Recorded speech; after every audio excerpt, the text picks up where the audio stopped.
Hi, folks. Denise Howell here. And next up on This Week in Law, Emory Roane, my co-host, joins me along with Rebecca Crootof, who is the executive director of the Information Society Project at Yale and also an expert in lethal autonomous weapons systems, aka killer robots. So we're going to talk about them and AI. Are we ready for killer robots? Are they ready for us? Are they aiming at us? We will take on all of that, as well as look at this week's decision from the DC Circuit on the FCC's net neutrality rules and the FBI's vast database of biometric information. All that and more on This Week in Law. Netcasts you love. From people you trust. This is TWiL. Bandwidth for This Week in Law is provided by CacheFly at CacheFly.com. This is TWiL, This Week in Law with Denise Howell, Mike Keys, and Emory Roane. Episode 350, recorded June 17th, 2016. Let loose the droids of war. This episode of This Week in Law is brought to you by Braintree. Looking to set up payments for your business? Braintree gives your app or website a payment solution that accepts just about every payment method with one simple integration. Plus, Braintree will give you the first $50,000 in transactions fee-free. To learn more, visit braintreepayments.com/TWiL. Hi, folks. Denise Howell here. Welcome to This Week in Law. We have an amazing show for you today. I'm so glad that you've joined us today because the safety of the free and unfree world are at stake in the topics that we're going to be discussing today. Our guest today is Rebecca Crootof. She is the incoming executive director of the Yale Information Society Project. She also just earned her PhD in law from the Yale Graduate School of Arts and Sciences. And she is a guru in all things related to autonomous weapons systems. Hello, Rebecca. Hello. Thanks for having me. It's wonderful to have you. Thanks so much for joining us. Also here with me this week is co-host Emory Roane. Hello, Emory. Hey, Denise. Hey, Rebecca. Hey, listeners. This is honestly, I think, the best lineup I've ever had on this show. I'm so excited to be talking about what we have today. This is great. I know. I'm excited, too. For folks who may just be encountering Emory for the first time, Emory is a 3L at California Western School of Law. He's focusing on cybersecurity, privacy, digital civil liberties. He's also had just this wonderful, what is it when you've got it 4 times, quadfecta of internships. He's interning with us here at This Week in Law, which I certainly would have liked to do as a 3L. He's been an intern with New Media Rights and is still, currently an intern with the Privacy Rights Clearinghouse. Yep. And in the fall is going to have an internship with EFF. So you're on a roll. It's the goal. Yeah. That's right. Information Society Project at Yale fellow possibly could be, meet the incoming executive director, Emory. Well, it's a good pair. That would be nice. All right. So we're going to jump right into a bunch of stuff that is in Rebecca's wheelhouse for the majority of the show today. Let's talk some robots.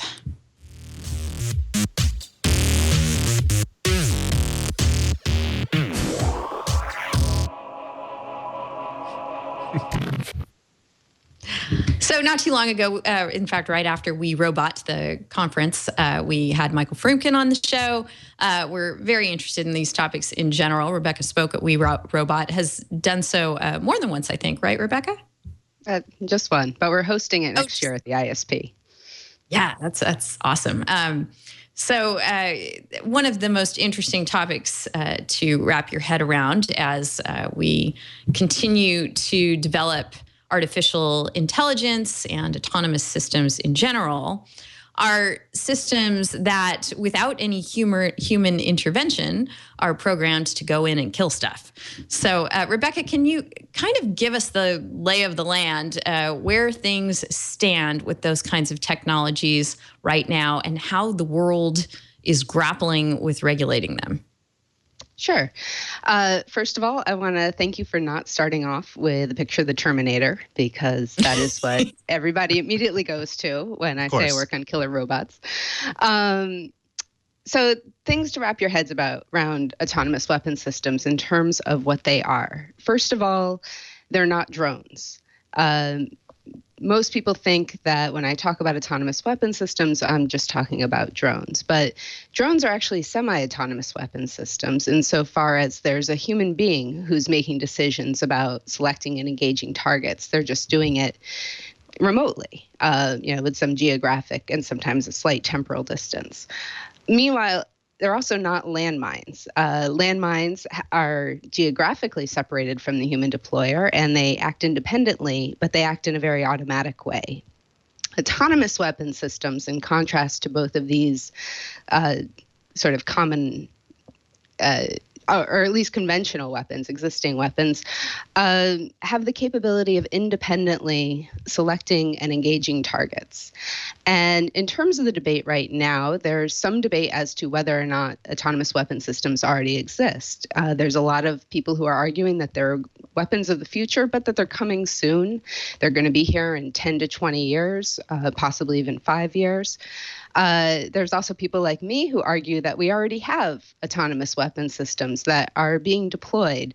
They're not always being used in their fully autonomous modes, but they nonetheless have that fundamental capability of independently selecting and engaging targets. And so one example, just to make things concrete, the SGRA-1 is a stationary armed robot that's used to patrol, well, it's stationary, but it's used to monitor the Korean demilitarized zone. And it uses, I believe it's actually, Kinect technology, PlayStation technology, to identify human forms and train a gun on them, order them to halt and surrender. And South Korea maintains that these robotic systems are being used in conjunction with human operators.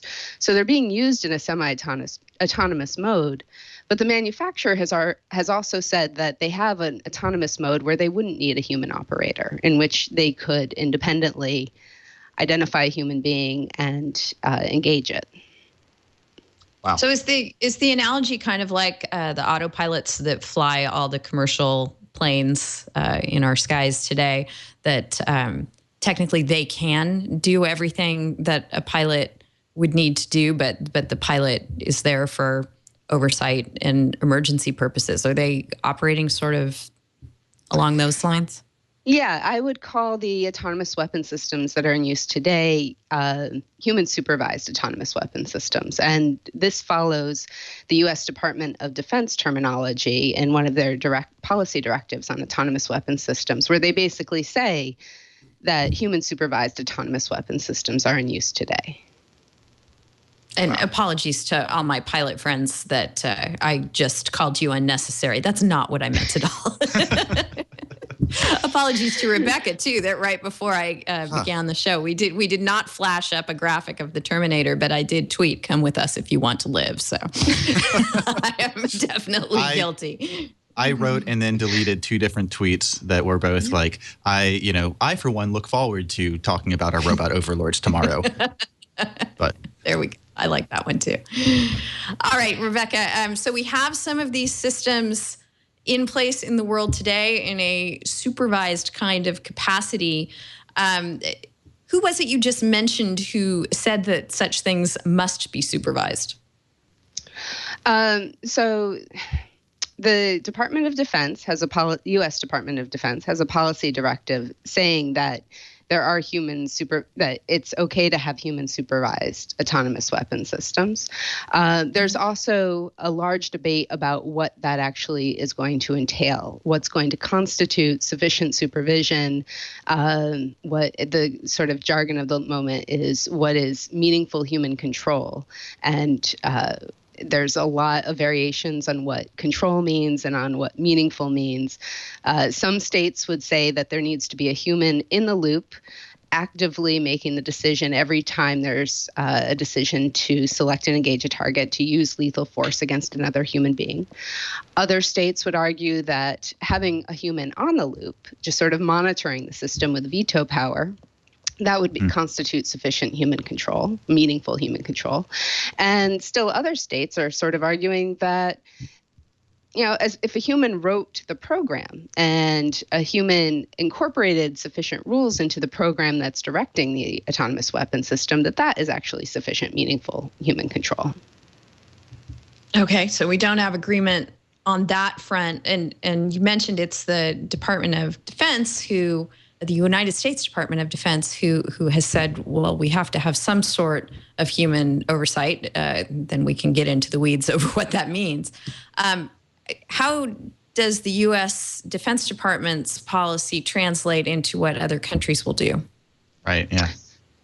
Well, the great thing about the U.S. policy is that it's public. As far as I know, and I could say this with more assurance about 6 months ago, it is the only public policy on a state's use of autonomous weapon systems. I think Britain the UK is the next up in terms of they've published some policy related to autonomous weapon systems, and they've come out explicitly against a ban on all autonomous weapon systems. As far as I know, they're the only state that's done that so far.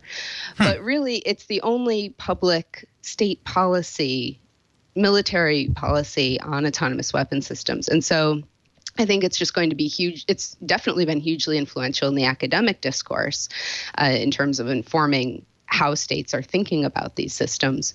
And I think it's likely to be influential for other states that maybe weren't thinking about what their policies were even going to be yet.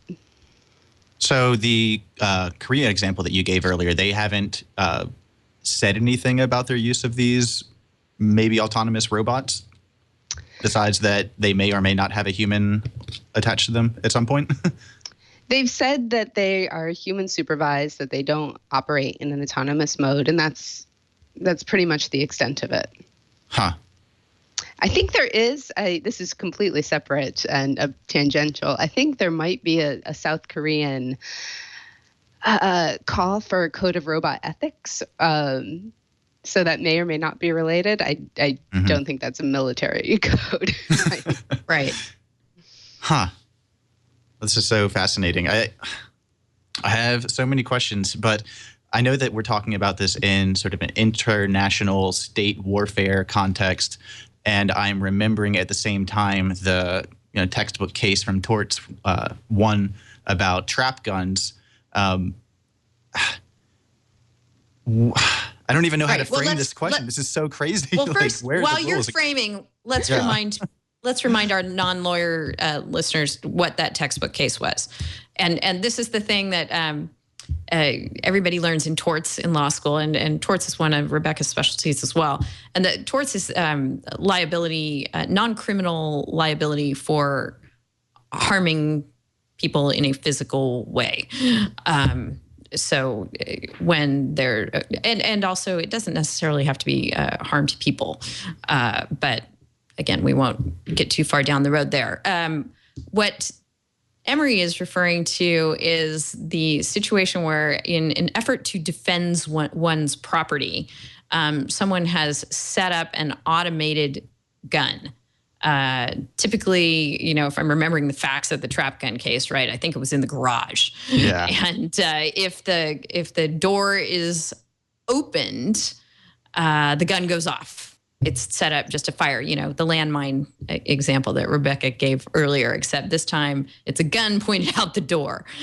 And this is a case that every law student studies, and it's a classic example of how, no, you can't do that. Yes, you're going to be responsible if you injure somebody with this sort of defense mechanism at your house. So have I filled enough to give you time to frame your question, Emory? Yeah, I think so. So, for all of our non-legal experts out there, and actually anyone can probably understand that the importance there is that in the trap gun case, there's no one that could veto that power to, kill someone. That if it happened, if, the condition is met, then the gun fires and kills someone, regardless of whether or not a human has any input in that. I know that, Rebecca, you've worked a lot, or you've written about the idea of war torts. I was sort of under the impression, I guess I don't know anything about international war law, but I was sort of under the impression that every nation basically respected that idea, that you want to have a person behind the trigger. But I guess clearly I was incorrect. At least Britain has not said that they would outright ban autonomous weapons. I guess I want to just put that over to you. Do you want to give our listeners a little bit of background about war torts and sort of how this works into that discussion? Sure. Trying to distill that. So yeah, sorry about weapons. That. No, it's a great question. Two things to go down on. First is the law of armed conflict obviously allows for the killing of people. It just allows for the killing of some people and not others.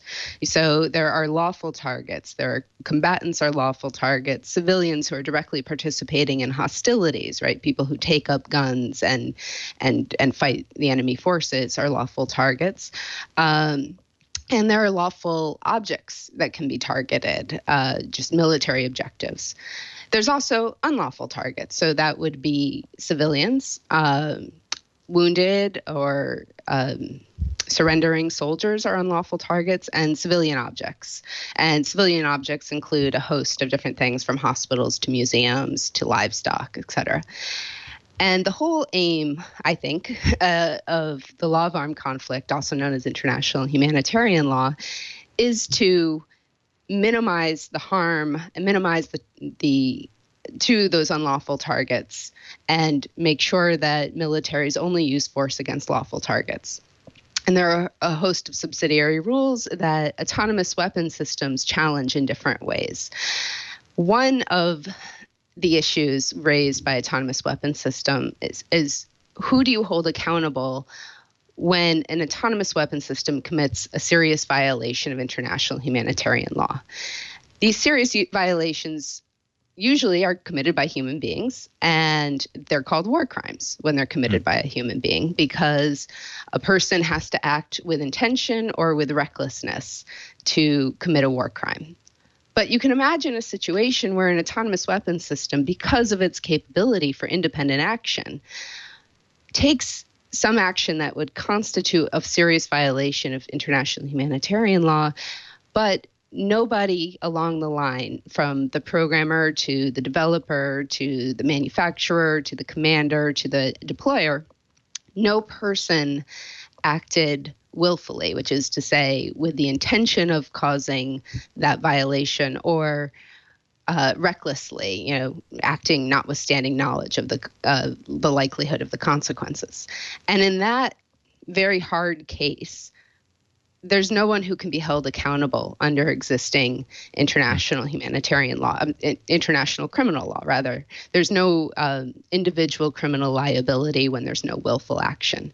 And so I make the argument in my war torts piece that that this is an issue that's highlighted by autonomous weapon systems, this possibility of serious violations where nobody acts willfully. And we need a new legal regime to address when this happens. And autonomous weapon systems highlight, that it happens, but it also happens in other situations.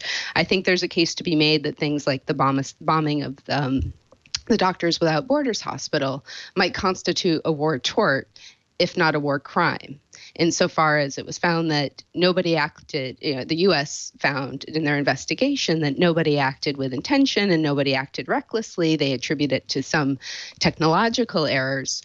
And I think there's a case to be made that that's a war tort, and that there's a need for war torts to minimize these actions that are otherwise there's no accountability for them, and also to provide compensation to the victims of those actions, which is part of the point of tort law, both minimizing on the front end and providing compensation on the back end.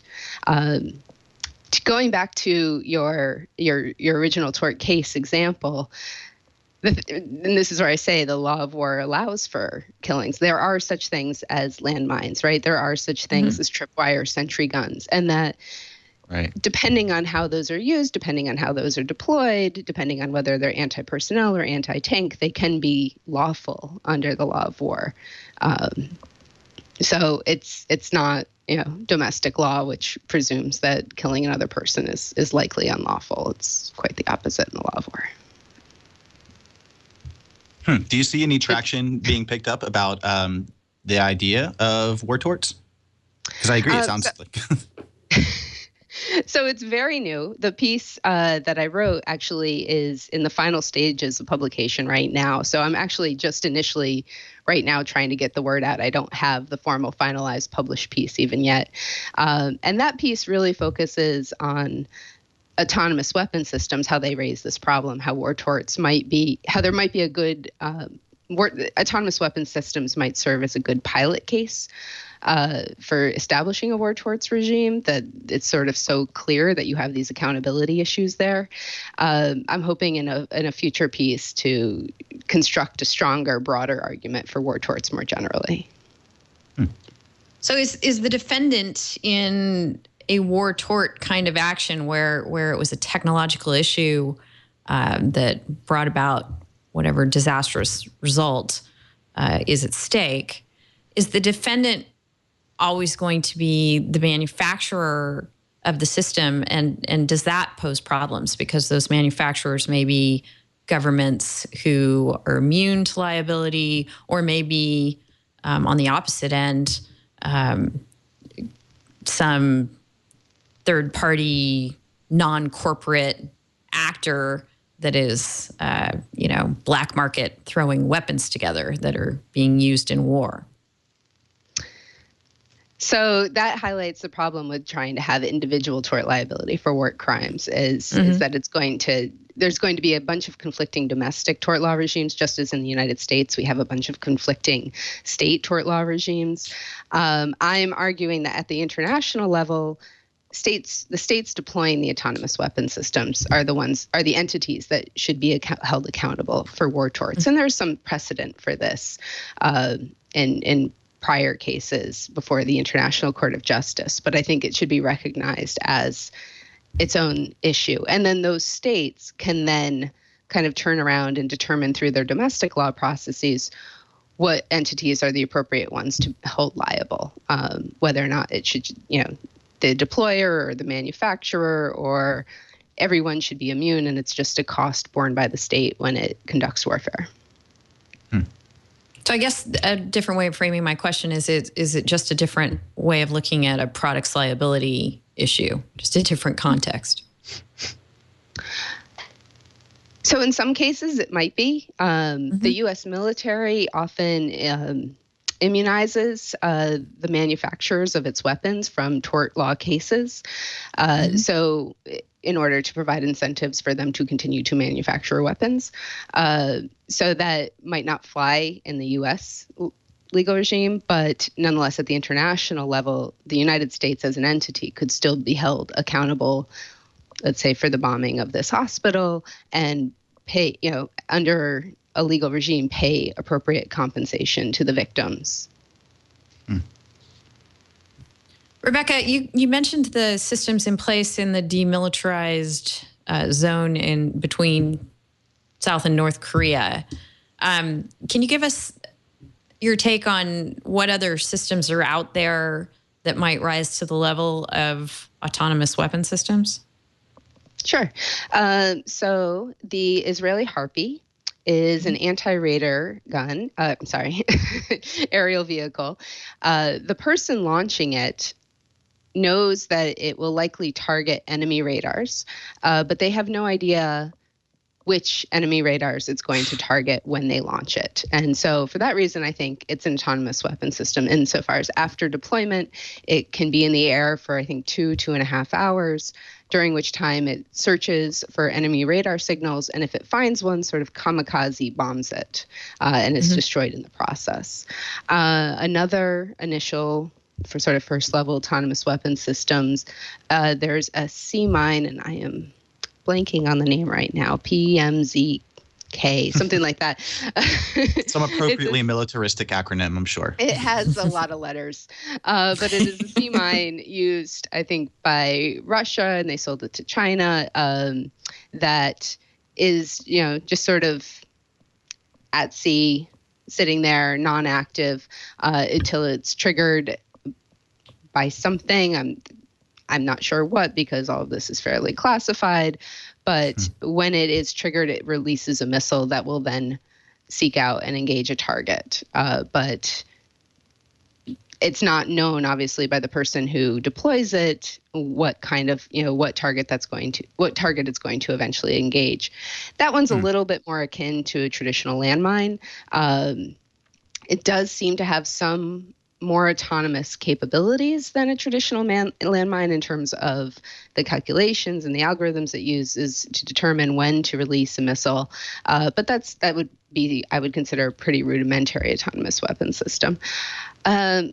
Other systems, like the US Aegis system, which is a close-in missile system, it's used on ships in the US Navy and has been for about 30 years. And it identifies incoming threats and eliminates them. So incoming threats could be missiles, incoming airplanes, et cetera. And it has 4 modes.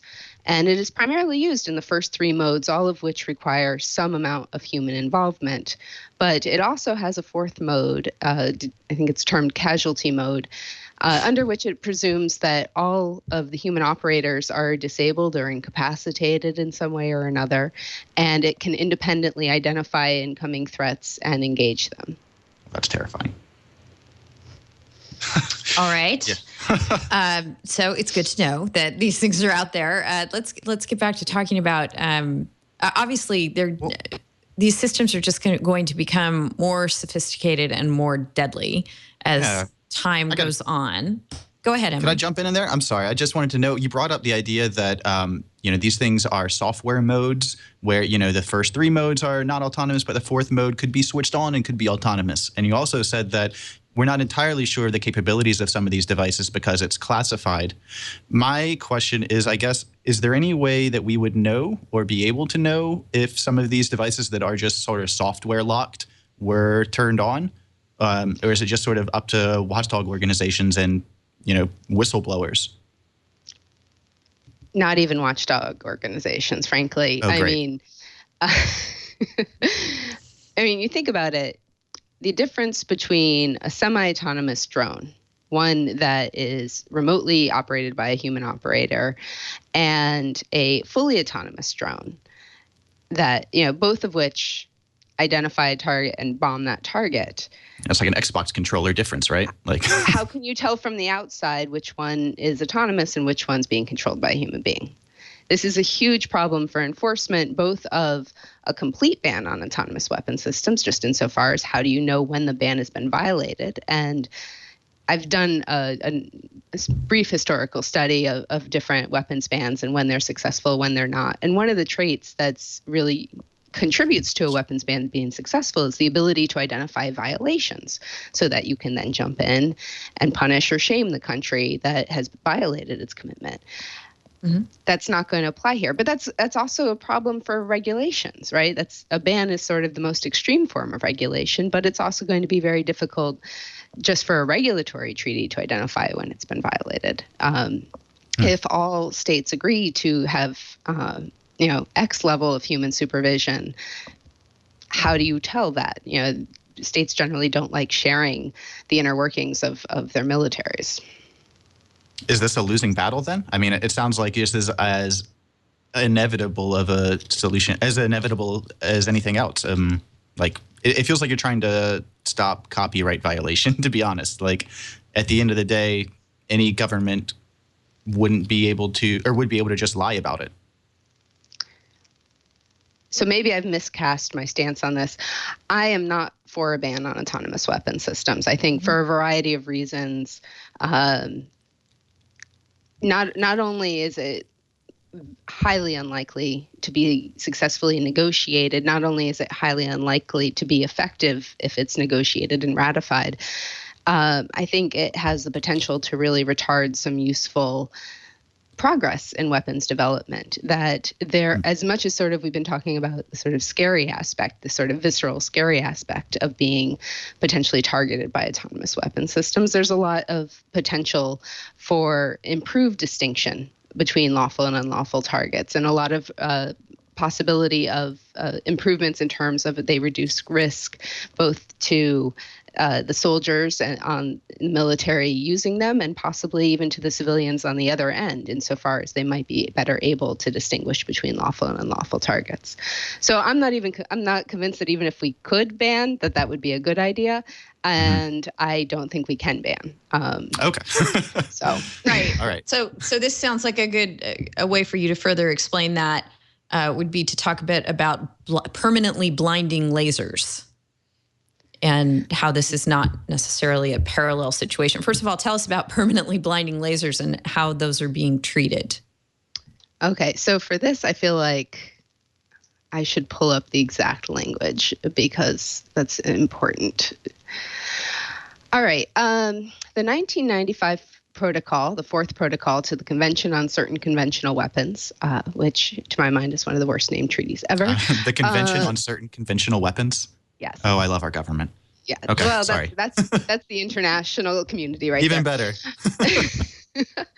better. So it prohibits laser, quote, I'm quoting now, laser weapons specifically designed as their sole combat function or as one of their combat functions to cause permanent blindness to unenhanced vision. And right now, there are 104 state parties to this protocol. And as far, I believe there's no recorded violations of it. So in that way, it is by far the most successful weapons ban of all time. Right? That definitely beats the ban on crossbows and submarines. Right. So what makes this ban so successful? I think well, first I should say this ban is commonly cited by those advocating for a ban on autonomous weapon systems as an example of, hey, it is actually possible to ban a weapon systems and have all these states agree to banning it and to have that ban be effective. So it's an example that it's possible, which is a big first hurdle, right? Mm-hmm. And it's also cited because it's one of the very few preemptive bans. States banned permanently blinding laser weapons before they had ever been deployed in combat. And so a lot of the proponents for a ban on autonomous weapon systems also would argue that we don't have autonomous weapon systems yet, that the weapon systems I named are more automated than autonomous, or they're human supervised, so they're not autonomous. I already gave my reasons for why I disagree with that assessment, but they present autonomous weapon systems often as weapons of the future that we should ban now. And so the ban on permanently blinding lasers is really appealing to people making that argument for both of those reasons. I think it fails as precedent for a lot of important reasons. One is the ban is so narrowly tailored and specific. It bans weapons that are specifically designed to cause permanent blindness. It does not ban weapons that happen as a side effect to cause permanent blindness. Mm-hmm. That's important. There are a number of those weapons in use. Secondly, it allows the military that wants to accomplish a certain objective to still accomplish that objective. If the military wants to blind enemy forces, it can. It just has to only temporarily blind them. As long as it's not permanent blindness, that's fine. That's lawful. And so, for example, the U.S. used what they called dazzlers, I believe in Iraq, to cause temporary blindness at checkpoints. This was lawful because they weren't permanently blinding. And so the military can still accomplish the same exact objective and be in compliance with this particular ban. Oh, great, you pulled that up.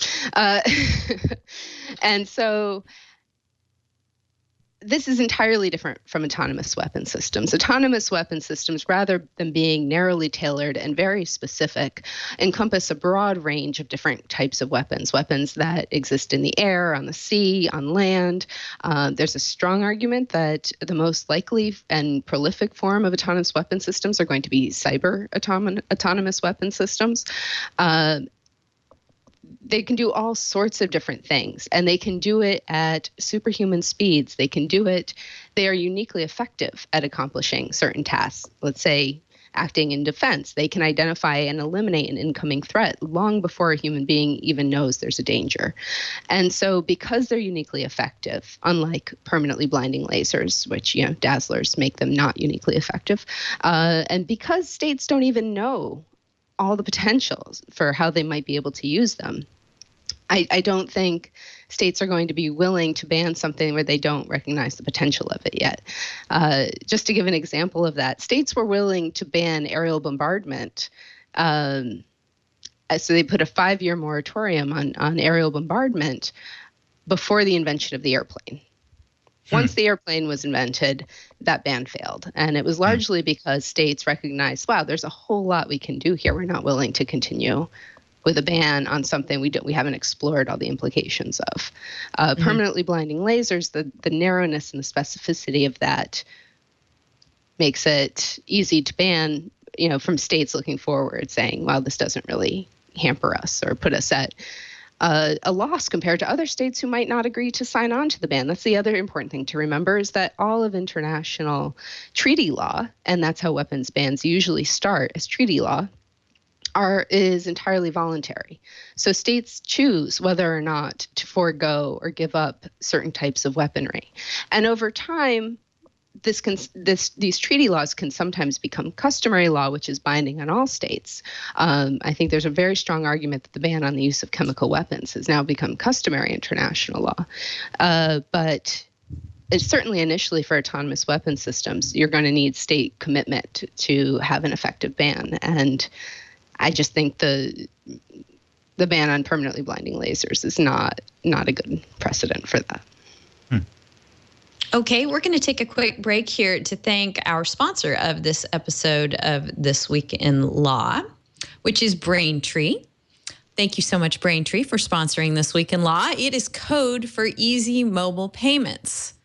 Now, you could be working on the next Uber, Airbnb, or GitHub, or you could be in any sort of business in today's world. There's no reason why you wouldn't want to use the same simple payment solution that helped all of those great companies become what they are today.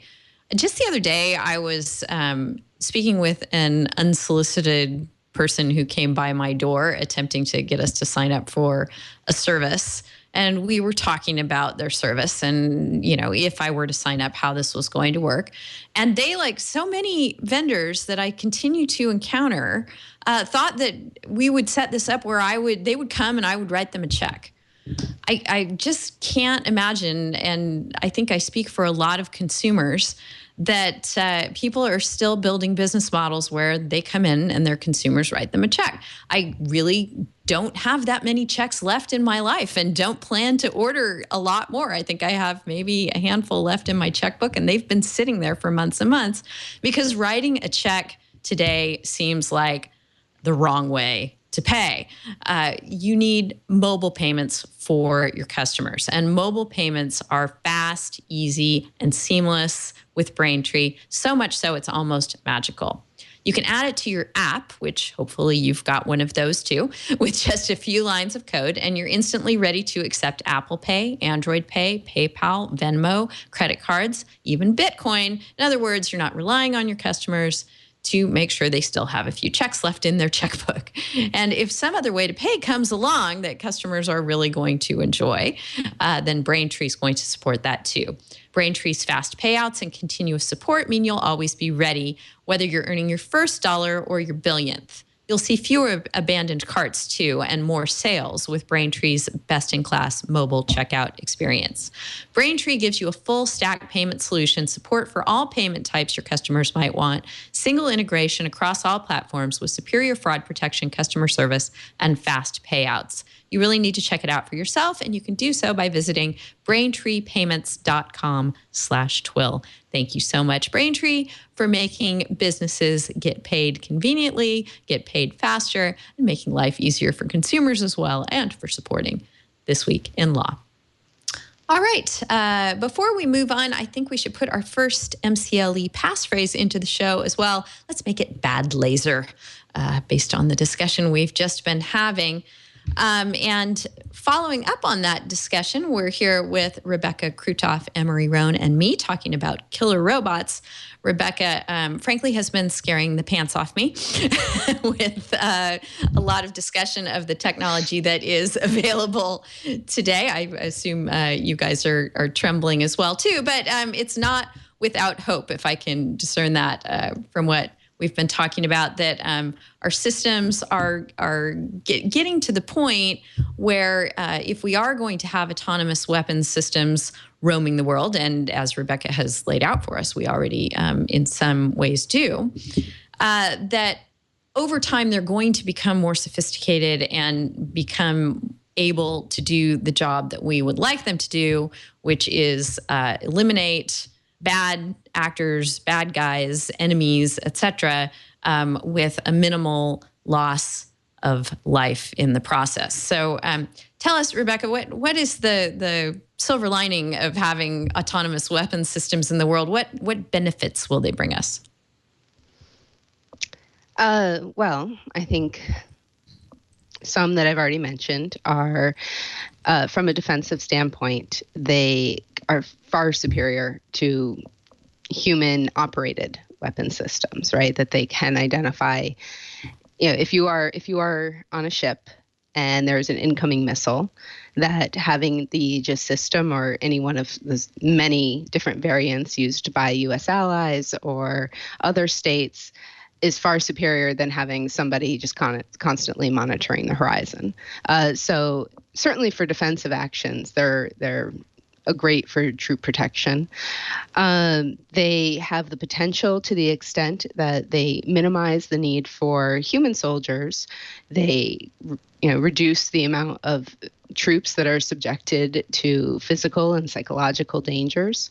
There is a lot of arguments that they are going to be more humane, or possibly more humane than human beings, because they will not be afflicted by many of the different emotions and frailties that human beings have. They don't get tired, they don't get hungry, they don't act out of a desire for vengeance, they don't act out of racism or sexism. That's asterisks on that for later. Or empathy.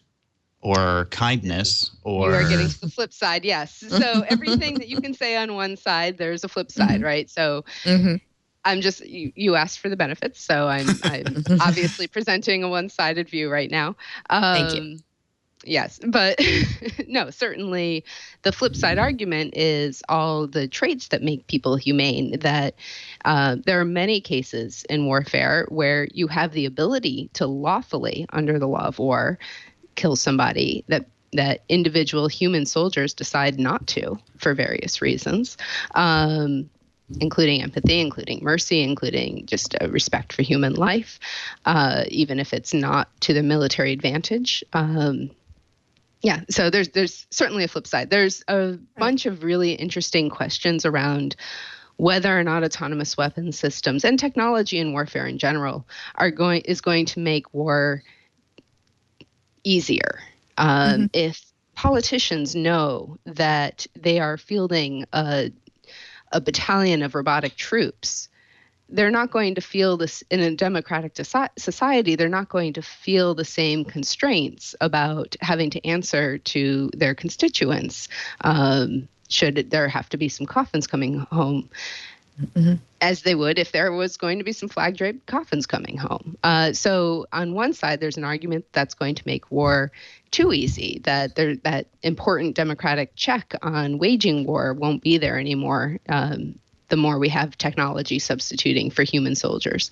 There's also the argument that, well, in other cases, it might make war easier, and that might be a good thing insofar as maybe we'll see more humanitarian interventions. Maybe we'll see more willingness of states to intervene with force when there is a genocide going on, if they're not risking their own civilians, their own troops, their own nationals.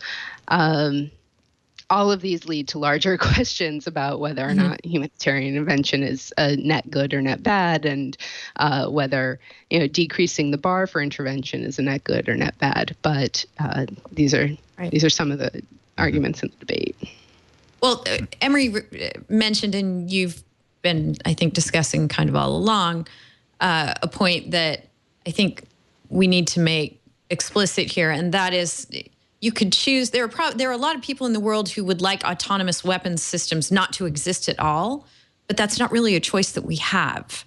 That people are going to make them. If there's a ban on them, maybe there will be fewer of them made, but as with copyright infringement or other things where people just ignore the ban that's in place, it'll get done, and it'll get done by perhaps folks with far less scruples than otherwise would happen. Do you agree that that's kind of the situation we find ourselves in?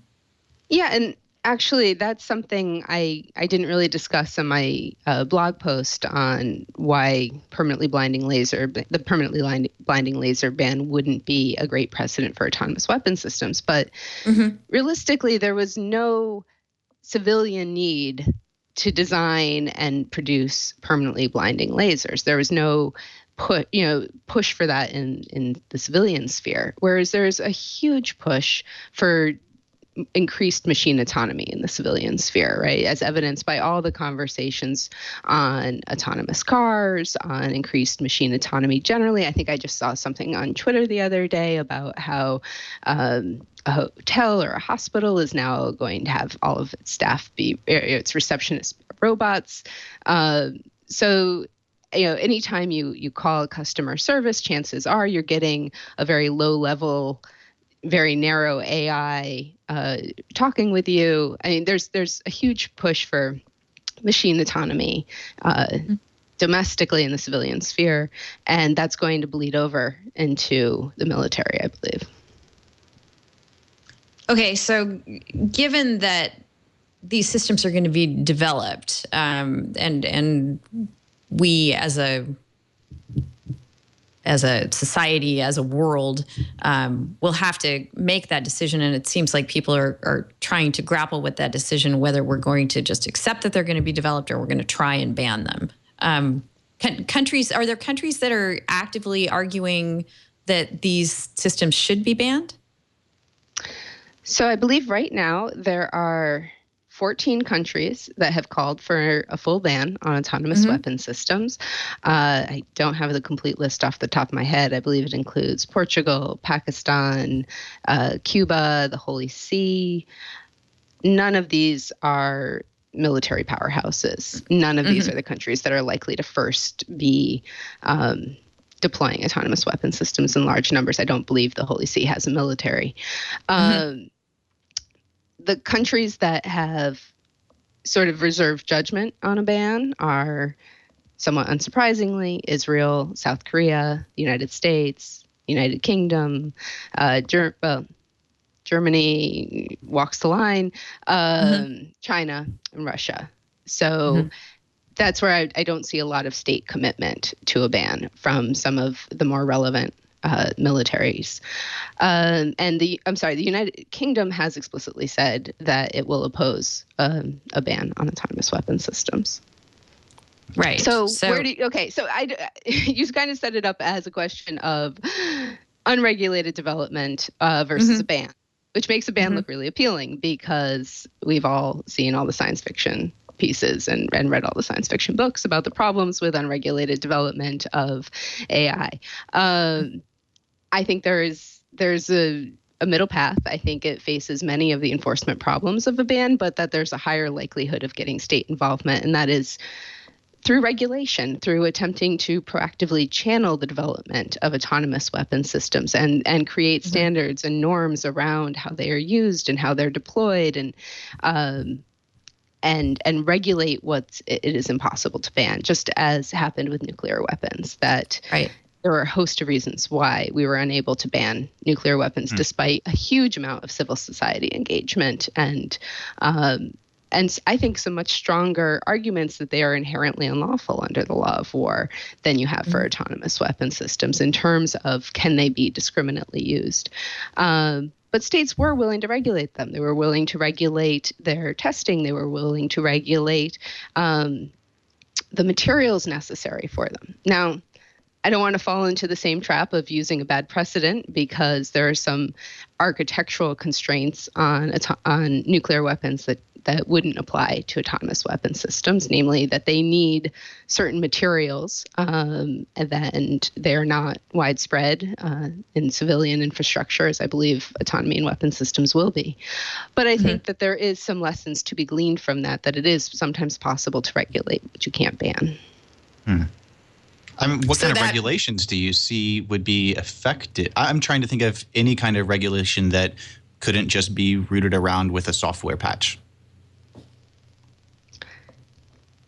So, like I said, there's huge enforcement problems because of the non-visibility of whether or not something is autonomous or semi-autonomous. But I think, the DoD's policy was an attempt to, and the decision to publicize it was an attempt to create a norm around how autonomous weapon systems should be used in a ethical and reasonable way.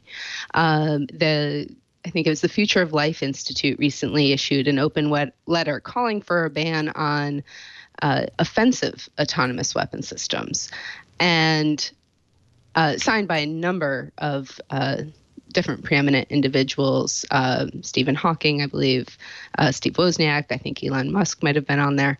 And I think that's the right urge, right? To, within the industry, within the people who are designing and creating these, to start to create some norms and some standards that are constraining.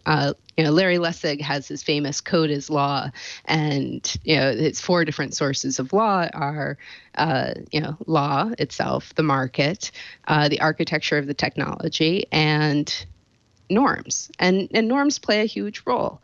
And I think that through the development both of soft law and treaty law with regulations, there's the possibility to constrain how these are developed. And part of the point of my war torts piece is to argue for a sort of back-end accountability for the use of autonomous weapon systems that will hold states responsible for the actions of autonomous weapon systems in a way that might cause states to think about when and how they deploy them. Is this sort of like analogous to, mutually assured destruction as like why, like the enforcement protocol behind the, preventing the spread of nuclear weapons was the fact that we have a huge arsenal of nuclear weapons we can like wipe you off the face of the earth with. Can I leave that to you? What? Well, you're handing me all the hard questions. No, right. I think the situation is different with autonomous weapon systems that, barring attaching nuclear weapons to them, it's not the same worldwide destructive potential as yet. Skynet, references notwithstanding. But this is the hard work, right? Like, it's easy to sort of sit back and say, okay, this isn't going to work for this reason. This isn't going to work for that reason. I am, trying to figure out what's going to work, but I don't have very clear, comforting answers for you right now. Right. Unfortunately. I'm sorry. I'm definitely not trying to grill you on this. I'm just curious. Oh, no, it's such a fascinating issue. And something you said earlier, Rebecca, made me think about, well, lots of things make me think about Star Trek, but a particular episode of Star Trek. I want to point out, yes, for all the bad flack that, autonomous weapon systems get and all the references to Terminator, like Lieutenant Commander Data would constitute an autonomous weapon system. Hey. So. Hey. Data as AWS. This was yes, original series Star Trek. There was you were talking about how if you're sending a squadron of autonomous weapons into battle with another squadron of autonomous weapons, the loss of life becomes more negligible. If what they're trying to accomplish is some sort of strategic goal that is not necessarily loss of life. But the episode that came to mind was, I forget what it was called now. Someone in IRC will tell me, but they encountered 2 worlds that were at war with each other and were electronically fighting the battle. They were sending simulated weapons at each other, at which point, when a hit had been registered, a large number of people would have to walk into an incineration chamber and do away with themselves, because even though the war was virtual, each side had agreed, according to their crazy treaty, that people still had to actually die in order for this to play out. So I don't envision a world where that would actually happen, but you do raise the interesting specter of robots fighting robots, and there being far less loss of life, so that people would be reluctant to get back into the more messy kind of warfare that we've become accustomed to on this planet. Do you think that that's a possibility as these continue to develop? Well, your reference to that episode, if you take out the people who then are incinerated, and you just have it robots fighting robots, and the champion decides whatever political or legal dispute that was the cause of the war, let's say, that really harkens back to the Middle Ages, and trial by combat, trial by champion. What Whitman, in a book called The Verdict of Battle, and that was a sort of a different international legal system where wars were used as a way of deciding legal decisions. And so you didn't necessarily need the whole armies fighting each other. You just needed two individuals to go up against each other, whichever one won. Well, that sometimes decided the legal issue. And what you said sort of like made me imagine, right, the futuristic sort of full circle coming back to that. The nature of war has changed, obviously, since the Middle Ages, in terms of what it means. That with the UN Charter and Article 2.4, war is now presumptively unlawful, that you need very specific reasons before you can enter into an armed conflict. And so, that sort of robot versus robot deciding a dispute is not likely to play out in the same way. And I just don't think, right, in terms of how we think about war now, in terms of... Right. No, the point of that episode... The point of the episode, and Virgil in IRC just gave me the title, it was called A Taste of Armageddon, was Kirk at the end ripping out their automated warfare systems and saying, if you guys are going to war with each other, you have to do it the old-fashioned way, where you don't know what your casualties are going to be, and they're not acceptable losses, and you can't just sort of cleanly go send some people into a chamber and not have to deal with all the horror of war. So I wonder if, as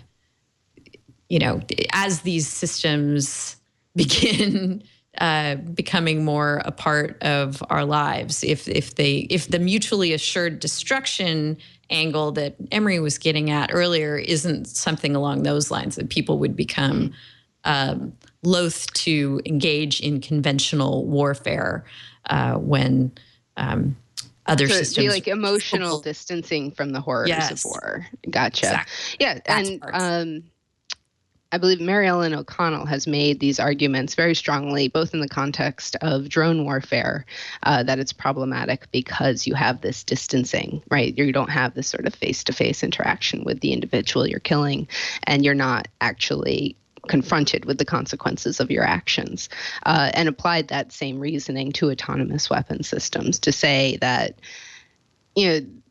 there's something fundamental about taking another human being's life, that you can't distance yourself from it, and you can't just put layers of technology between yourself and that action. And then that's problematic. Okay, let's talk about the technology for a bit, because right now, as AI stands in the world today, this topic of the inevitability of AI-driven autonomous weapons is particularly terrifying, because AI is in its infancy and most frequently talked about in the news when it gets things wrong, which it does a lot these days. So can you speak for a moment about the state of AI and its development? Not with a great amount of expertise, no. Okay. I mean, my work primarily focuses on the law of war and the development of autonomous weapon systems, and I know what's out there and what's publicly available in terms of what they're capable of, but not so much what's going on behind the scenes. And then I know enough about AI to know I need to learn a lot more, and that's actually something I'm embarking on right now. Highly recommend Nick Bostrom's Superintelligence as a great introduction to the problems and the issues in the field. Who was that? Nick? I'm sorry. Nick Bostrom. Nick Bostrom. Bostrom. Yeah. Good. Thanks for that. So, I mean, should we have regulations in place that somewhat put a halt or constraints on development of these systems until we're more comfortable with where the AI folks have gotten things? So a moratorium. Yeah. That, I think there's a lot of strong arguments for a moratorium. Crootof Hines, who is a special rapporteur for the UN, one of the first to investigate and publish on the issue of autonomous weapon systems, that was his ultimate recommendation, was that we just need some breathing space. We need a bunch of states to pause and think about what we're doing before we do it. And I think that's a great idea.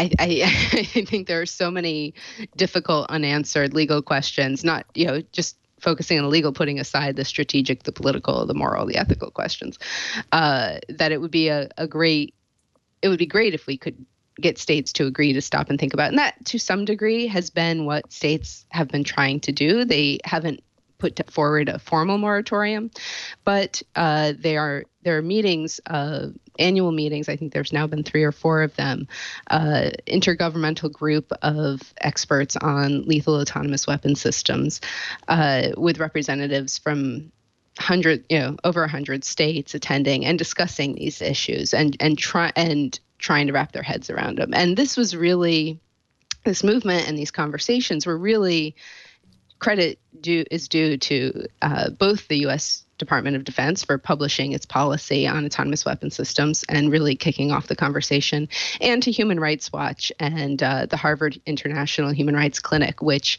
almost immediately, either right before or right after, published a sort of working paper called, I think, The Case Against Killer Robots, really teeing up a lot of these questions that have sort of been the focus of discussion for the past 3 or 4 years.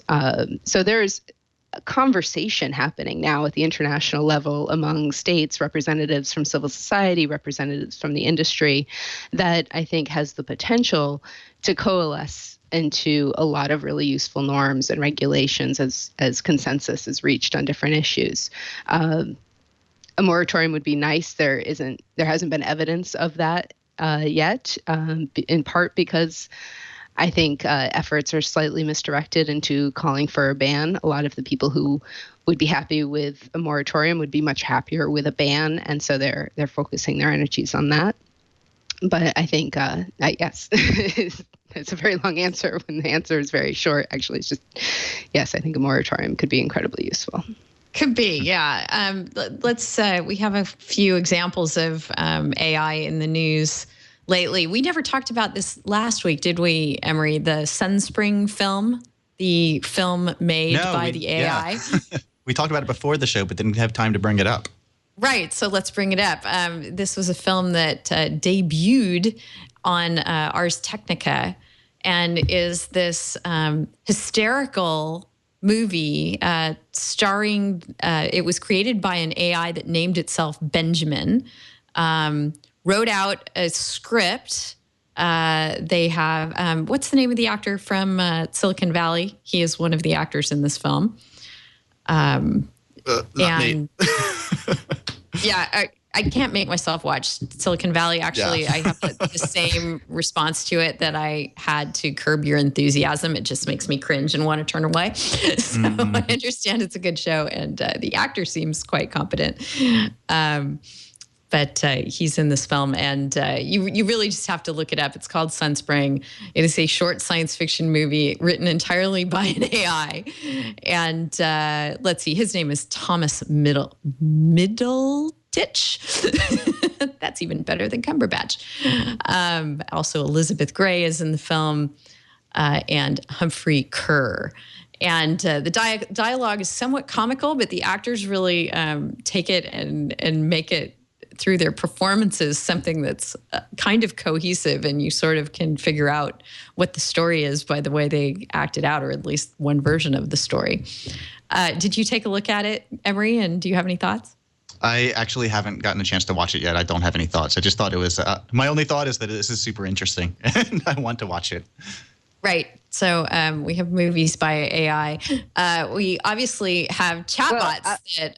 I'll sorry, just jump in on that because I just had the opportunity to watch that a couple days ago, and it's worth noting what kind of AI it is. It was right. There's so many different kinds of artificial intelligence, and that was an algorithm that's accustomed to predicting how something's going to go based on what you start typing. Like when you start typing something into a text message and it predicts your next word. I believe it was that same sort of algorithm that was used to create this movie. And so what they did is, in the same way that those text message algorithms sort of become specialized to the person who's using a given phone, right? They know what that person usually puts next. This algorithm was fed a bunch of science fiction screenplays.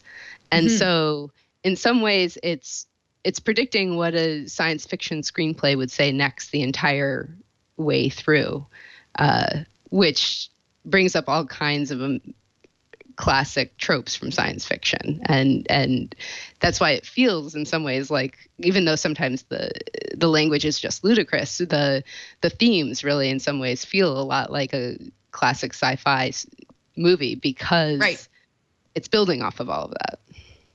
Yes, it's on a space station. There's some sort of secret plot going on, and you're really not sure what, but the characters are all at odds with each other because of it. Is the kind of AI, that kind of predictive AI, clearly that has applications for what we've been discussing. We want autonomous weapons systems having excellent predictive capabilities, right? Yeah, and there's definitely a move towards incorporating machine learning with autonomous weapon systems and sort of training programs so that different systems can be trained and then such that their reactions are going to be more predictable. No military wants to deploy a completely unpredictable system with the capability to use lethal force. That's not only unlawful, that's potentially dangerous to your own troops. And so they're using machine learning to sort of both increase the lawfulness of the actions of autonomous weapon systems and to make their actions more predictable.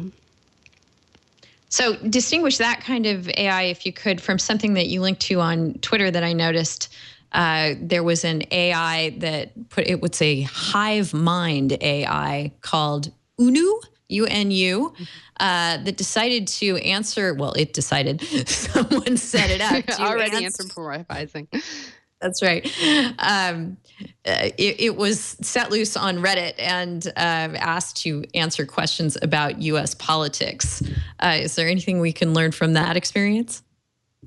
All right. So UNU is an entirely different kind of AI that builds on that is based on the idea that sort of two minds are better than one, and a whole hive mind is going to be better than any individual. And they tout their success in predicting the winners in the Kentucky Derby and I don't know, maybe the Oscars or something. But by and large, that AI is completely based on human intelligence, right? It's just consolidating human intelligence. They get a bunch of human beings together and they ask that group a question, and based on the speed with which that group comes to an answer, and they all do it individually, I think by sort of sliding a cursor towards whatever answer they want, kind of like a Ouija board. That's the percent of confidence that is registered on whatever answer and ends up being arrived at. I think UNO is put together by a group called Unanimous AI, and they have stated that they're concerned about machine intelligence insofar as it's not going to incorporate human ethics and human morals in the ways that we think of them influencing decision making, and that this form of artificial intelligence, the hive mind approach, is a way of reaching decisions through AI, but incorporating human morals in that decision making process. Okay, so back to empathy and kindness. Is there a military tie-in for this kind of AI? That's a really interesting question. I don't know. I imagine not at the lower levels of action. I would be curious, and I would like to think about that at a sort of operational strategic command. Yeah, like a swarm AI driven, tactics like that. Whoa. Right. If you consolidate the brains strategy. of all the best generals, right, and have them reach a decision, is that always going to be a better decision than any one general acting independently? That's I bet unanimous AI would probably say yes.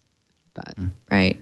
Yeah. So I know in the Unanimous AI Reddit thread, one of the first and second and third top responses or questions were asking it, of course, to predict Trainwreck 2016. And I know that it answered with 86% confidence or something that Hillary Clinton would win, or that Hillary Clinton was corrupt, or that Bernie Sanders was not corrupt. I mean, these are all obviously reflections of the swarm that they're pulling from, but they sort of reflect that also the fear of biases and discrimination in algorithms and in AI.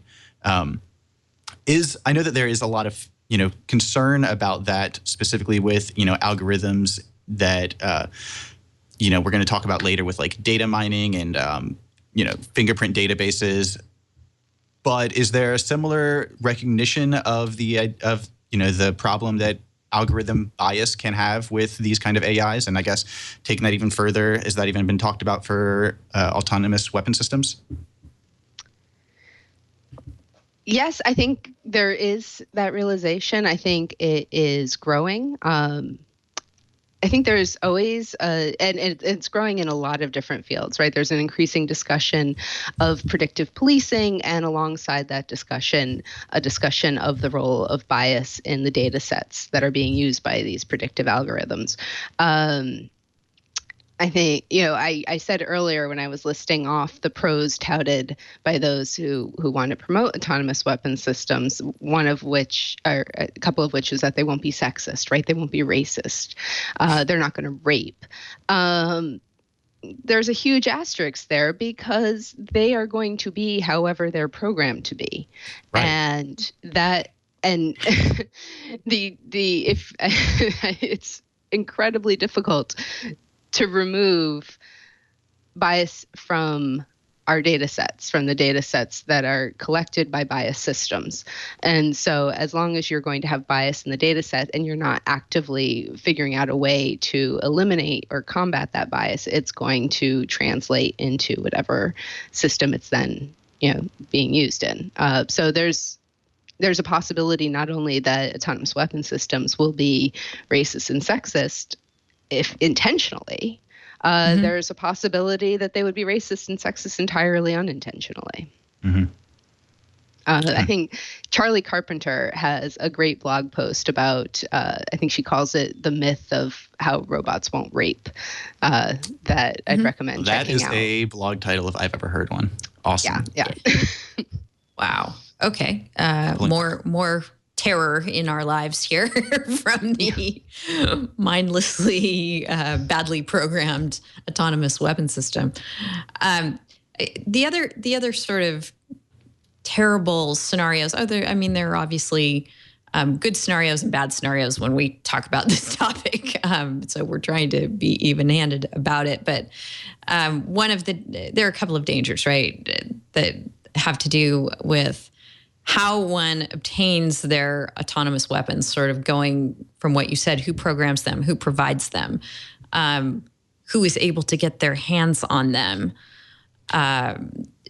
Yeah, I mean, our whether AR-15s are in the discussion. Are we going to be able to start buying our own, little cyborg, bodyguard?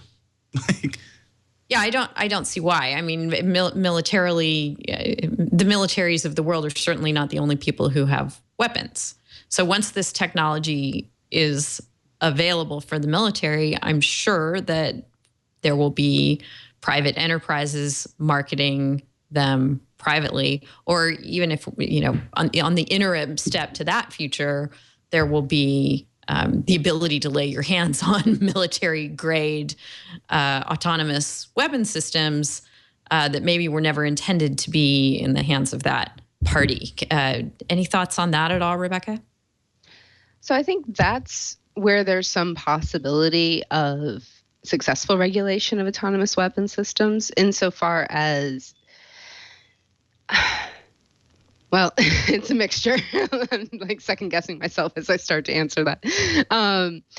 On one hand, there's going to be a lot of interest in by the militaries who are developing these systems to keeping the first mover advantage, to being the only military with these autonomous weapon systems of different levels of capability, and so I think the more advanced ones, it might be relatively easy to minimize their proliferation. On the complete other hand, and this is where I started second guessing myself, to the extent that machine autonomy becomes more common in the civilian sphere, it's going to be very easy to weaponize. And I guess something worth pointing out here is we're talking a lot about autonomous weapon systems and that they're scary because they're autonomous, but that introduces a lot of hard legal questions. But in terms of the civilian sphere, semi-autonomous systems could be equally as scary. I think there's a lot of concern about autonomous cars, insofar as you could very easily turn them into bombs and instruct them where to go, and then they would detonate with no one needing to be the suicide bomber in that bombing. That these increasing capabilities of different technological systems to operate on their own offer opportunities for weaponization.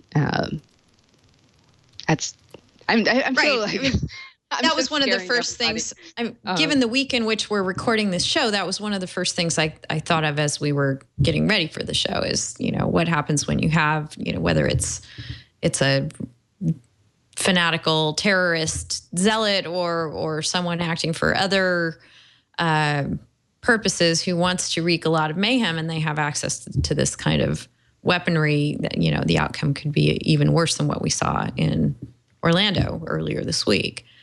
And again, we're not just talking about, you made the distinction early on in the show, weapons that can make their own decisions. I guess even a weapon that was being remotely controlled by someone would be extremely dangerous in that kind of scenario. So something that our regulators will have the happy job of having to come to terms with. As far as systems that are making decisions on their own, one thing that Google DeepMind is working on is a kill switch. Have you looked at this at all, Rebecca? And do you have thoughts on, I mean, obviously a kill switch seems like a good idea. The problem seems to be that no AI worth its salt is going to want to implement its kill switch. So what do we do about that? So I did have a chance to read some of the posts that you highlighted. I think I have to say, as a non-specialist, I'm just so glad that they are working on this, and that this seems like I would expect them to be thinking about it and to be concerned about it. And I think the amount of time and energy that can be put towards developing kill switches is inexhaustible.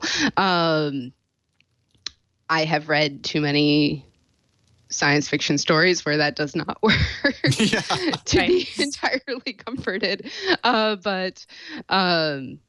It's basically, my understanding is that they're teaching through a sort of machine learning process. They're teaching robotic systems, losing the ability to speak, algorithmic systems, to see human interventions and to see a kill switch as part of its own its internal processes and goals, and therefore not detrimental to its ultimate goal or ultimate mission, and therefore not something to fight, which seems like a clever approach. I hope it works. Me too. Any thoughts on kill switches, Emory? No, I mean, I'm right there with you. It sounds like Act 1 of the sci-fi movie, like right before we find out it doesn't work. Or you see, like on the news feed, they develop a kill switch for killer robots, and we can all deploy them. Yeah. Someone in the chat is saying, kill switch to tell the robots to kill. Like, oh, you wanted me to stop? Why did you call it a kill switch then? All right. We are making kill switch fail our second MCLE passphrase for this episode of This Week in Law. We put these phrases into the show in case you are a lawyer or other person who is listening to the show in hope of obtaining professional credit in your field. For lawyers, we have a little chart of the 50 United States and how you might go about applying to get credit for listening to This Week in Law. Or watching it, of course. You can go to wiki.twit.tv, find our show page there, and you'll find that handy-dandy chart to give you some assistance. So kill switch fail is our second phrase for this show. All right. Any final thoughts on the topic of semi-autonomous or fully autonomous weapon systems before we move on to something that might actually be related on the privacy front? Right now, my sort of general recommended takeaway message is that autonomous weapon systems I think they're here. I think they're in existence, but they are almost undoubtedly going to be in existence shortly, and that there is an opportunity to proactively channel their development through legal regulation and other kinds of regulation, norm building and standard setting, and that this is something that we need to pay attention to now, that international law is fluid, and it can be influenced. Yep, and I'm glad there are very smart people like you who are writing about, thinking about, wrapping your head around these complicated issues and carrying on the discussion so that hopefully we don't find ourselves in that post-Terminator world that you always get referred to when people bring you on shows like this. Any final thoughts, Emory? No, I think that this is going to be relevant for our privacy discussion about, recognizing the need for regulation early. Yes, let's talk about privacy.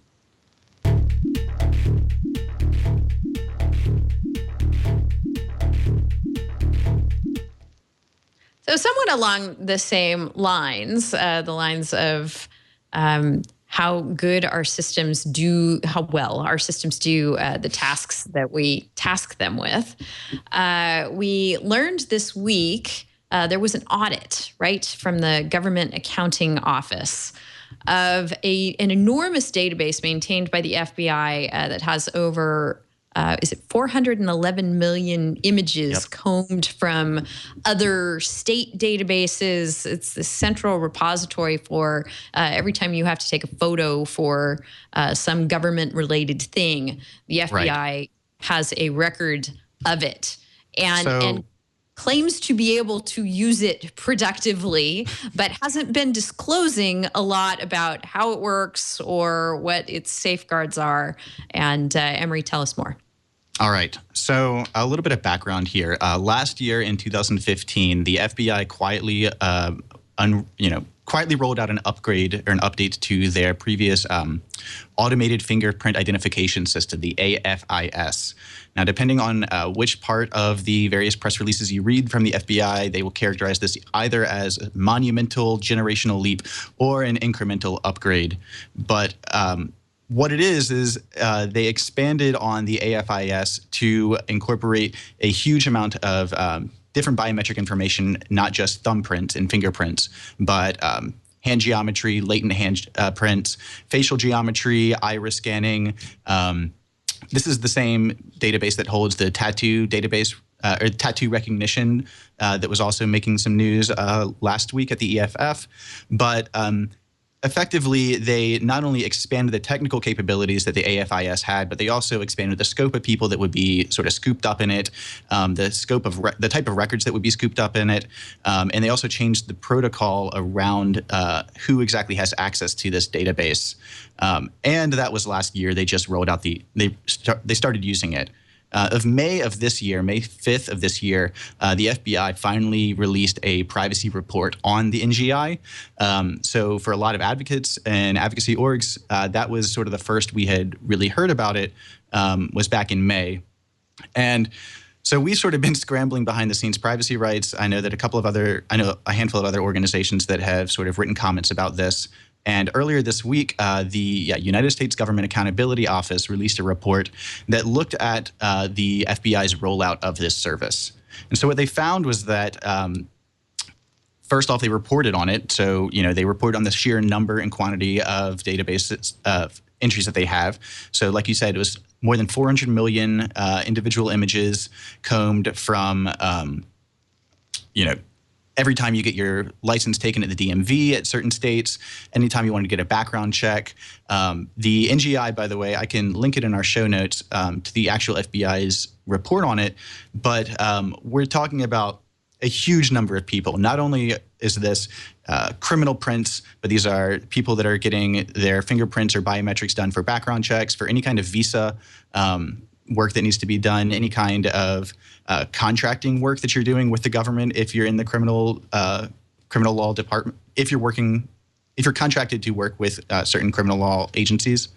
So it's a pretty huge dramatic expansion. And the GAO found that, not only is this a thing that we should be concerned about, but the FBI also refused to publish certain privacy impact assessments over the years.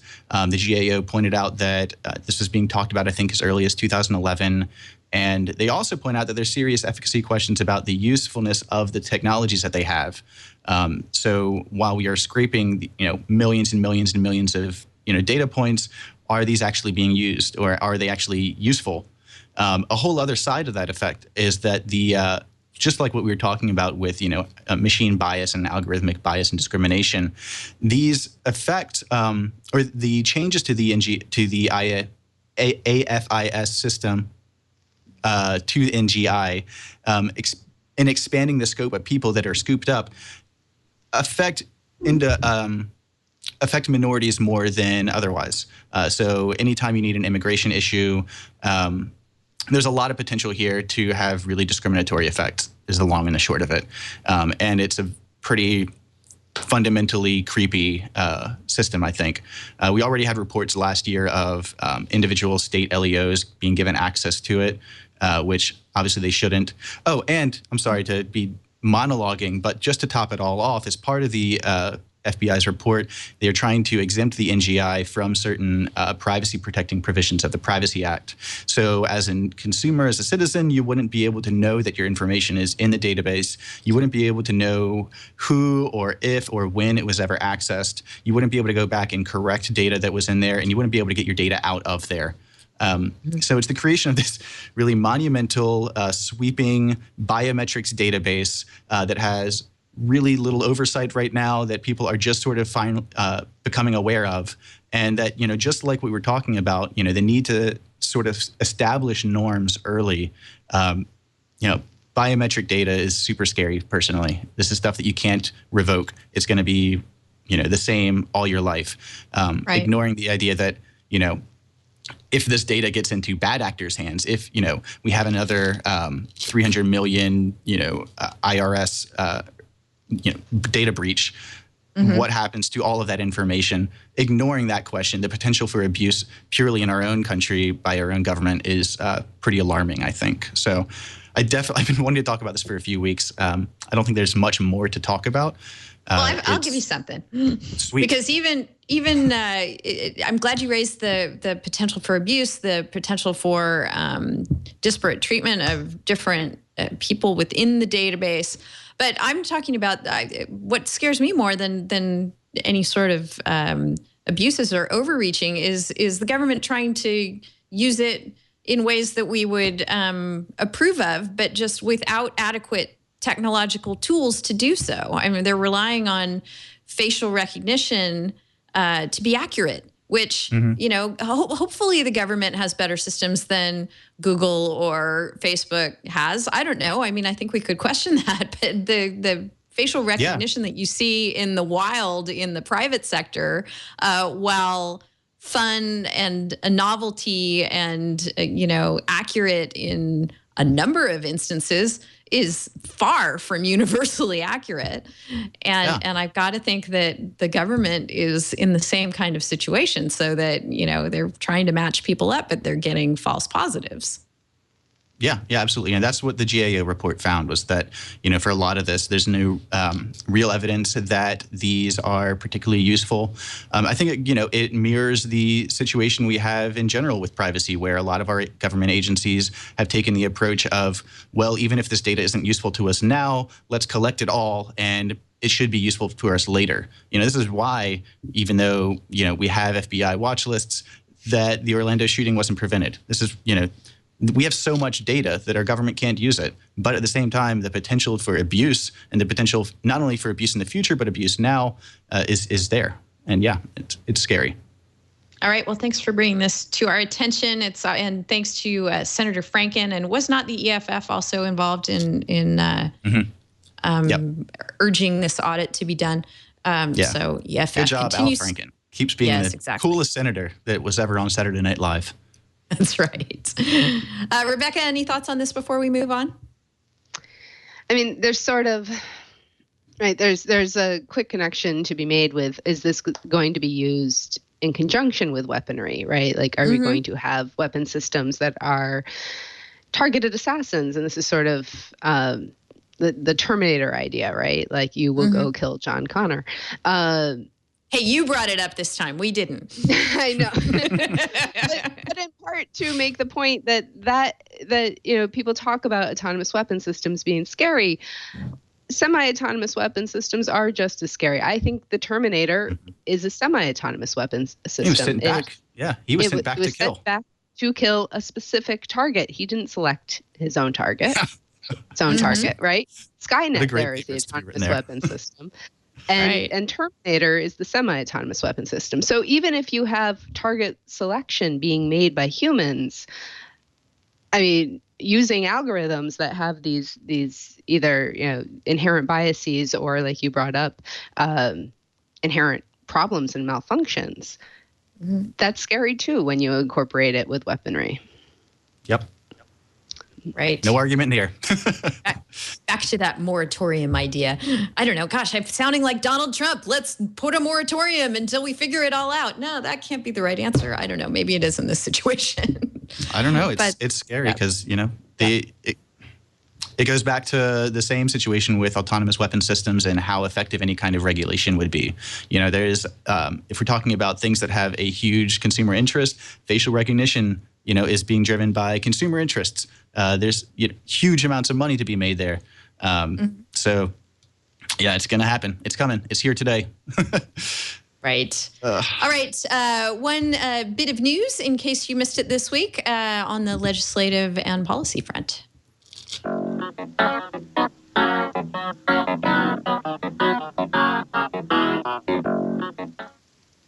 So you'll remember way back when the FCC enacted its latest version of the open internet rules that there was an immediate appeal taken to the Second Circuit. Is it the Second Circuit or the DC Circuit who just decided this? Emory, do you remember off the top of your head? Oh, off God. the top of my head, I don't, but I'm pulling it up. Hold on. It's the DC Circuit, I'm pretty sure. Yeah, I don't know. I had a little moment of spacing out there, but I'm pretty sure it's DC Circuit. Yes, here we go. DC Circuit on Tuesday decided the fate of the open internet rules And what they have decided is that mobile broadband is properly characterized by the FCC as a telecommunications service and not just an information service. That gives the FCC some broader rights to do what they want and more authority for its open internet rules, which so far, and if anyone wants to read this decision, I believe it's upwards of 180 pages long. Yep. So have fun doing that. We will go through the entire long and convoluted history of regulation in this area. But the impact of the shoe that dropped this week is the open internet rules that have been most recently enacted are valid. The FCC had the authority to enact them, according to this court.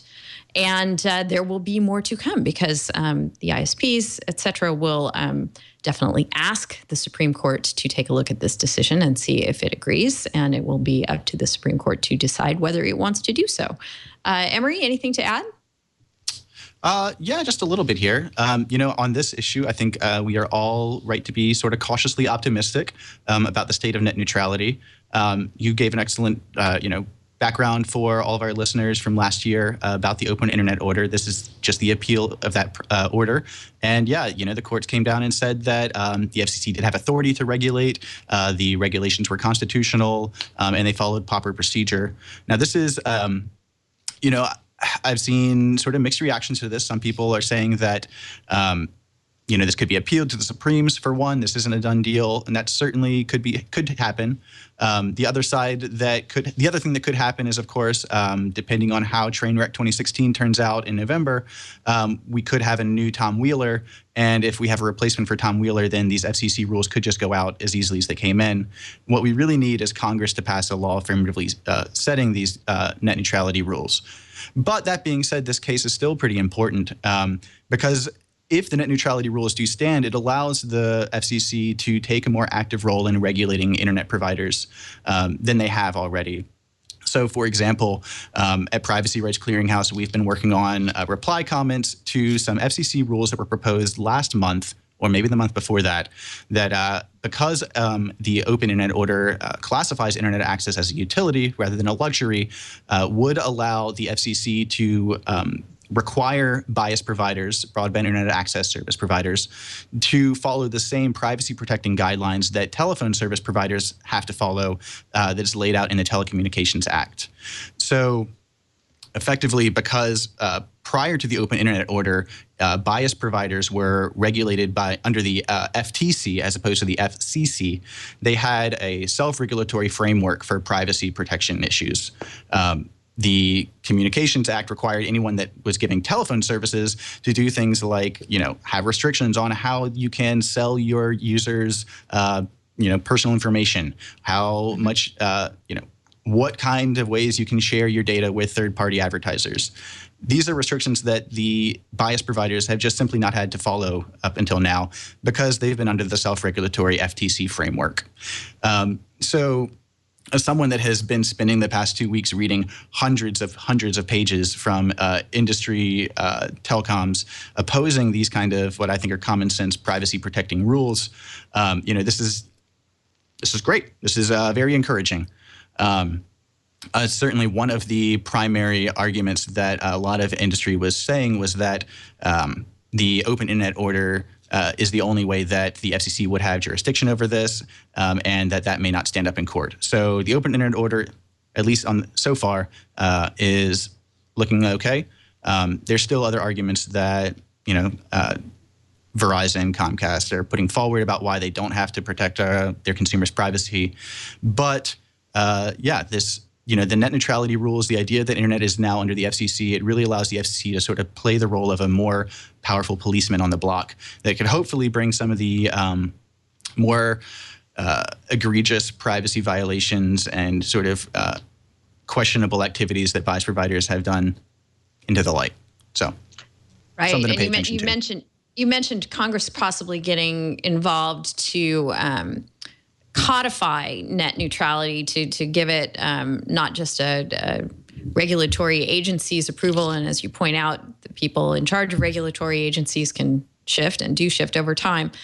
So Congress might get involved in that way. They might also get involved on the side of the ISPs, because what this decision really comes down to is the difficulty in interpreting laws as they currently exist, and shoehorning the services that we see today into existing legislative definitions, like information service provider versus telecommunications service provider, when everything has gotten far less clear about the distinctions laid out, years and years ago as to what those are supposed to encompass. So you could see Congress coming in and saying, we know the DC Circuit has said this, that this definition of telecommunications service provider encompasses mobile broadband, but we're going to now enact a law to clarify that no, that's not what we want to have happen. So that could be in our future too. So, obviously everything is sort of in flux. That's why you've been seeing, is partially at least why you've been seeing bias providers really pushing into the set-top box market, for example. One of their arguments against having to protect the privacy interests of their consumers is that edge providers are not under the same regulations. So edge providers, and by that we mean the services that users eventually use the internet to get to. So we're talking like Facebook, Netflix, Google. These edge providers are not under FCC jurisdiction. They're still under FTC jurisdiction. So one of the arguments being pushed by industry is that this is going to create unequal regulations across. Why should AT&T have to protect their consumers' private information, but, for example, Google doesn't, even though Google may have their Fios service and AT&T may have their Uverse service. There's a lot of sort of flux in the market, but I am cautiously optimistic. I'm not, like I think we said earlier, I'm not someone that supports, useless regulation or regulations that are unenforceable, but there are some privacy interests that so far have just not been able to be heard. So, good job. Oh. Yes, more to come on net neutrality, no doubt, as this case keeps winding its way through, and the advocates on both sides continue making their points. Let us move on to our concluding segments of the show, starting with our animal selfie of the week.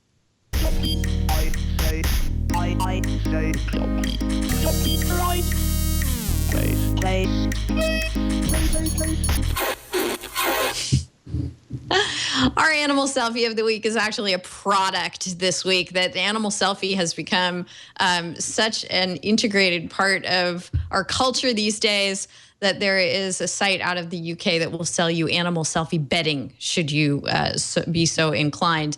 Again, we can split hairs, as we often do in discussing animal selfies, about what constitutes a true and valid animal selfie. These appear really to be more animal mugshots.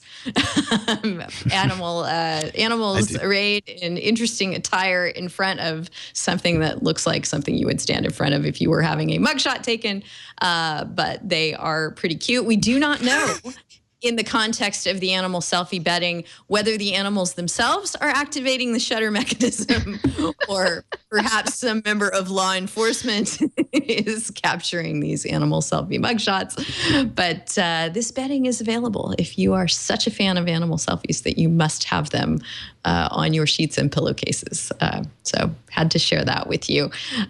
Moving on to our tip of the week, sort of going to the privacy concerns and perhaps even the AI concerns that we've discussed earlier in the show.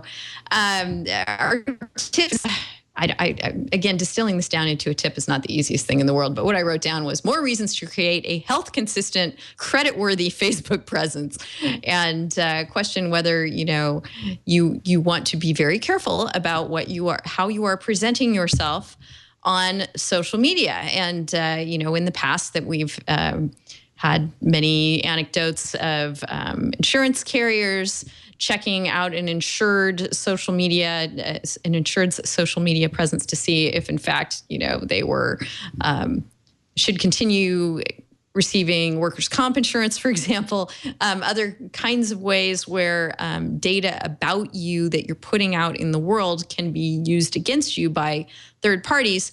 Here we have a startup out of the UK that has developed software for landlords that it lets them analyze a potential tenant's social media presence to see whether they would be a good tenant. So it looks for things like, gee, I'm feeling poor or have no money to see whether they are. I think we had a story not too long ago about sort of a creditworthiness analysis that this seems very similar to, that analyzed social media. This company is called Score Assured. And one thing that it says in its defense, because obviously people have not been too happy about the notion that someone might be vetting them as a tenant by what they've put on social media. One of the representatives of that company says that, there may be people who simply don't have a credit score yet and are shut out of the housing market for that reason. But if this would be just one metric that a landlord would use in connection with other things and making a judgment about whether to rent to that person, and if you could have them see that you have a good social media tenant assurance, then maybe that could help you get a place to live. Again, our tip of the week is just to be aware that your data that you're putting out there can be used for purposes that you never thought of, and maybe your tenant worthiness might be one of them. Any thoughts on this, Emory? No, I mean, I think that I was probably, along with everyone else, pretty concerned when we saw this. It seems like a really easy way to allow tenant or landlords to discriminate. And I'm not really sure if I buy the argument that a tenant or a landlord rather would rent to someone that didn't have a good credit score, but that somehow posted good selfies. So animal selfies, preferably. They could bring in their animal selfie sheets.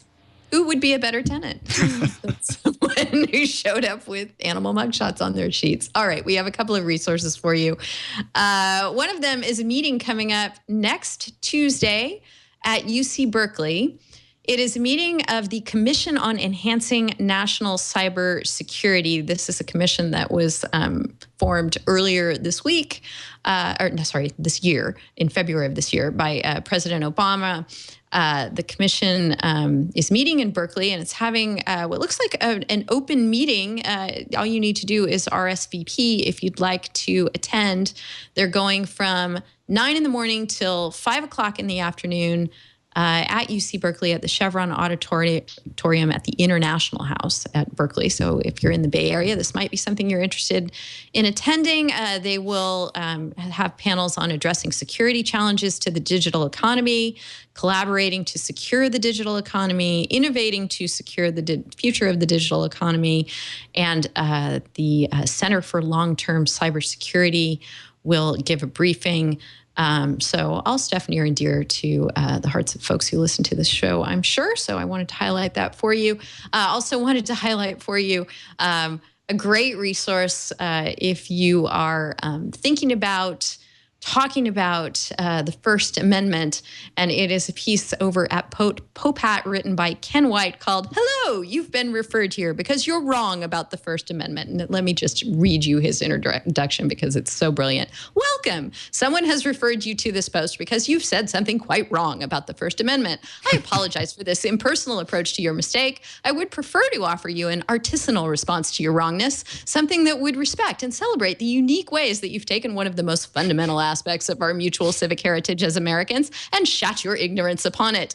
Unfortunately, there are quite a few of you and only one of me, and I'm busy and lazy. Also, quite frankly, I feel that if I have to explain these things to just one more person, I may go quite mad. I don't mean mad in the vaguely amusing, sympathetic, relatable ways that people expect from me. I mean mad in an uncouth and alarming sense that will likely result in my calamitous misuse of some implement residing in the dark marchlands between tool and weapon, such as what an a wordsmith.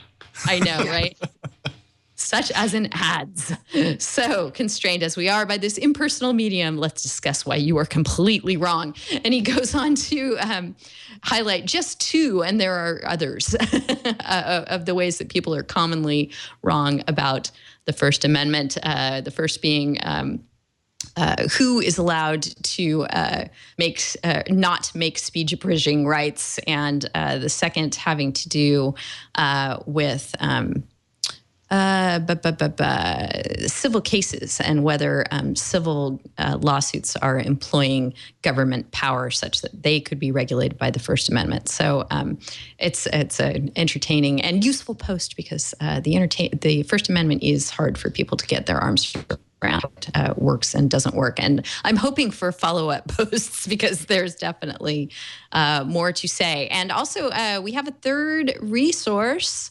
Who added the White House AI meetings? And so would that you like was me. To the extent you're interested in different public sessions on relevant topics, the White House has recently announced, and yep, there you go, that they're holding different meetings on the future of artificial intelligence, different aspects of it. And if you actually scroll down that webpage, you can get a list of the dates and the different events. They've already had the one on legal governance and AI for the social good, but there are two upcoming ones on safety and control for artificial intelligence. I'm sure they'll be talking about kill switches there, and social and economic implications. So that's going to have a lot to do with what we were talking about like bias in data sets and such. That looks awesome. Great. Yes, do you know if they're going to be webcasts? I'm always lamenting that all the cool stuff either happens in San Francisco or DC. It's really hard as a San Diego advocate to get into these webcasts. I believe they're going to be live streamed. I don't know if they're putting up the materials. Okay. Well, thanks. Yes, thank you so much for that. This has just been a great discussion, a little bit terrifying, but very interesting and important to think about these things before we unleash the weapons of autonomous destruction upon the world. The robots of war. Yeah. Yes, exactly. So I'm really glad that you could join us today. Rebecca, good luck. Have you already started as the executive director of the Yale Information Society Project? No, I'll be beginning this August and looking forward to having a lot more of these kinds of conversations and discussions about all of the different issues that you touched on today. Right. Thank you both very much for the opportunity to be here and speak with you. You're very welcome. Emory and I are familiar with the Yale ISP, and probably people who have listened to the show for a long time are, because we reference the great work that the Yale ISP does, and we often have people on who are associated with it. But could you give us a brief overview of the Yale ISP and the great work it does? Yeah, sure. So the ISP is an independent research center at Yale Law School that focuses on a lot on the intersection between law and technology and the impact of the information society on our culture more generally. So our work spans everything from helping journalists with FOIA requests to writing academic articles on killer robots or privacy issues, and amicus briefs in different cases. It's sort of a general organization that does a lot of different kinds of work related to the topics that you tend to discuss on the show. Mm-hmm. And just anecdotally, it had one of the very first law blogs that existed.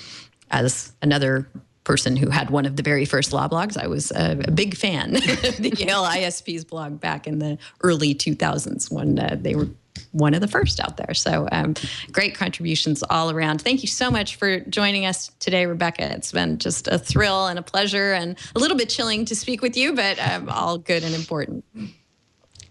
Thank you as well. This has been great. Emory, wonderful to chat with you again, too. Hopefully your summer is proceeding apace. Any news on the house hunt up in the Bay Area? Still searching, but optimistic. It'll work out. I've got the hardest part is getting the job. I can find a house to live, right? That's right. I don't know. San Francisco's a little bit tough of a housing market. Hopefully you haven't been putting anything too detrimental on your Facebook page lately. Won't be a problem.